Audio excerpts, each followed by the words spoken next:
Hetal college campus में बैठी थी। जब उसकी क्लास पूरी हुई तो वह अपनी सहेली के साथ बातें कर रही थी। उसे रास्ते में जाते समय गायत्री दिखी। गायत्री को आवाज दी, गायत्री इधर आओ। हेतल की आवाज सुनते ही गायत्री हेतल के पास गई।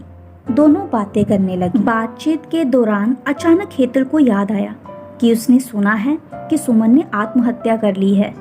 इस बारे में गायत्री से जानना चाहा। सुमन, हेतल और गायत्री दोनों ही यह बचपन की सहेली थी। गायत्री और सुमन दोनों एक दूसरे की पड़ोसी थी। हेतल दूसरे गांव में रहती थी। भले ही सुमन की 3 बार शादी की गई, लेकिन उसने आत्महत्या क्यों की? ऐसा सवाल हेतल के मन में आया। दरअसल वह अपनी प्यारी सहेली की आत्महत्या से बेहद दुखी थी। सुमन 9वीं कक्षा में थी, तभी उसकी पहली शादी हुई थी। सुमन देखने में बहुत सुंदर थी। वह होशियार, शालीन और भविष्य के सपनों में रंगने वाली लड़की थी। उसने अपने जीवन में कई सपनों को चित्रित किया था, पर घर के लोगों ने उसकी जबरदस्ती से शादी करवा दी। हेतल के पास इतने सारे सवाल थे कि वह नहीं जानती थी कि गायत्री से कैसे पूछूं, लेकिन हर बात की सच्चाई जानना चाहती थी। और आखिर में गायत्री से पूछा कि सुमन ने आत्महत्या क्यों की। एक क्षण के लिए गायत्री चुप हो गई। जल्दी से उसके मुंह से शब्द नहीं निकल रहे थे।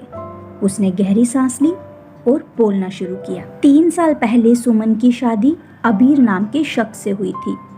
वास्तव में उसकी गृहस्थी बहुत अच्छी चल रही थी। दोनों एक दूसरे से प्यार करने लगे थे।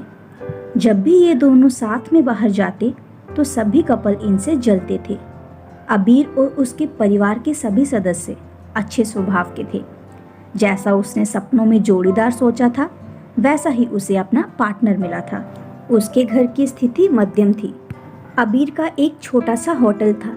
उसमें से उसके सारे खर्चे बाद में देने के बाद कुछ पैसे बच जाते थे।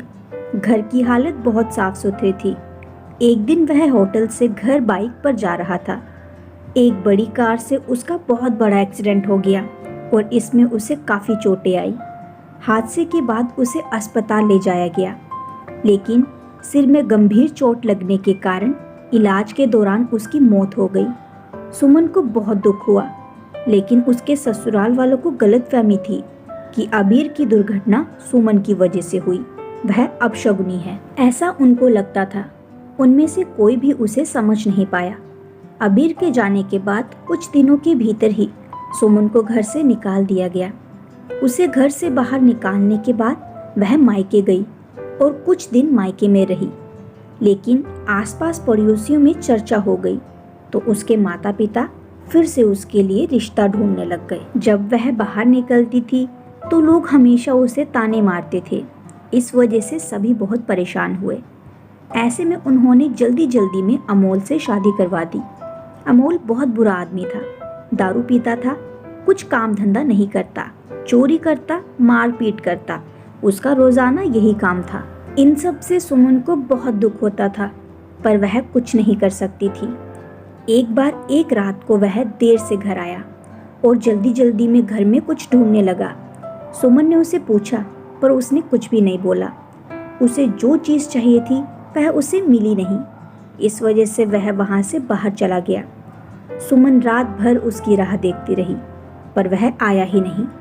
दूसरे दिन पुलिस को उसका मृतदेह रास्ते के किनारे पर पड़ा हुआ मिला। उसका चाकू से किसी ने खून किया था।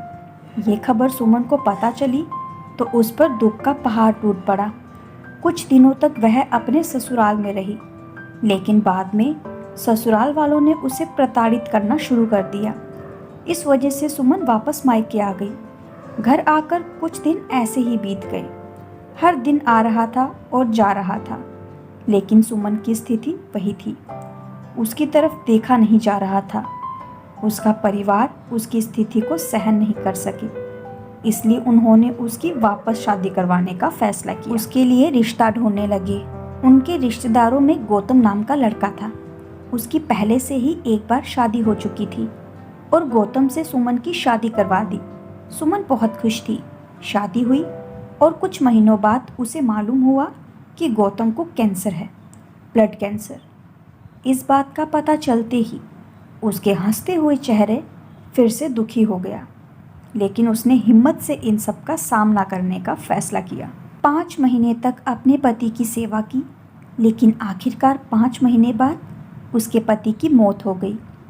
इस दुख से बहुत तंग आ चुकी थी। कुछ दिन बीत गए, लेकिन बाद में ससुराल वालों ने उसकी जिम्मेदारी लेने से इनकार कर दिया, उसे घर से निकाल दिया। उसके बाद वह फिर अपने मायके चली गई, लेकिन उसके माता पिता, उसके भाई भाभी ने भी उसे घर में नहीं आने दिया। सभी तरफ से रास्ते बंद हो चुके थे उसके लिए। उसे उम्मीद की कोई किरण नजर नहीं आ रही थी। अंत में उसने खुद को खत्म करने का फैसला किया, उसका जीवन समाप्त कर दिया। सुमन की ये कहानी सुनकर हेतल की आंखें आंसुओं से भरकर बह रही थी। पूरा दिन वह सुमन के बारे में सोचती रही। क्या इन 3 घटनाओं में बेचारी सुमन का कोई भी दोष था? क्या उसके माँ बाप को सिर्फ उसकी शादी कर उसे हर बार किसी के पास भेज देना सही था? वो उसे अपने पैरों पर खड़ा करने की कोशिश भी कर सकते थे। सच कहो तो हेतल की जान उसकी बदनसीबी ने नहीं, उसके परिवार की, उसके आसपास के लोगों की छोटी सोच ने ली है।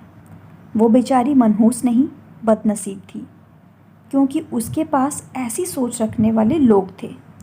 तो दोस्तों, आज के लिए बस इतना ही। इस कहानी से आपको ज़रूर कोई ना कोई सीख मिली होगी, और कृपा करके आप भी कोई स्किल को सीखने पर अपना टाइम ज़रूर लगाएं। तो मिलते हैं अब बहुत ही जल्द अगले कहानी के साथ। तब तक के लिए चैनल को सब्सक्राइब कर दीजिए।